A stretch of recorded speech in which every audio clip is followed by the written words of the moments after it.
Għal darb'oħra l-vot dwar il-liġi tal-vjolenza domestika bbażi tal-ġeneru u vjolenza domestika wera kemm l-Oppożizzjoni hija maqsuma għall-aħħar baxar voti favur il-liġi u 20 deputat kontra. Fi stqarrija mill-Ministeru għall-Ugwaljanza intqal kif dan il-vot jekk xejn wera kemm l-Oppożizzjoni hija maqsuma u li diversi deputati nazzjonalisti qegħdin jgħaddu lill-poplu Biż-Żmien.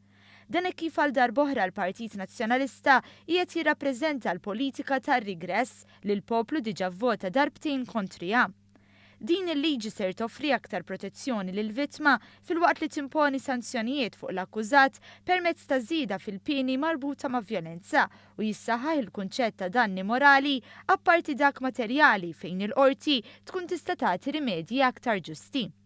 L-implementazzjoni ta' dawn l-emendi ser jagħtu attenzjoni partikolari lejn il-prinċipju tal-kunsens u d-dinjità tal-vittmi. Aktar minn hekk kien spjegat fl-istqarrija li ser jiġi introdott il-kunċett ta' protezzjoni temporanja f'każ ta' vjolenza ta' natura urġenti.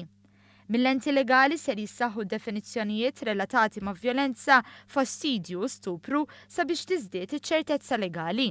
Il-Ministru għall-Affarijiet Ewropej u l-Ugwaljanza Dalli stqarret li tfixkil mill-Partit Nazzjonalista f'kull stadju tal-leġiżlazzjoni kien kollu għad-detriment tal-vittmi li drittijiet tagħhom għandhom jiġu salvagwardjati.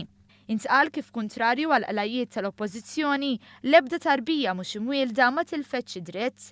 Minflok 10 deputati nazzjonalisti ivvutaw kontra żieda tal-protezzjonijiet imsemmija.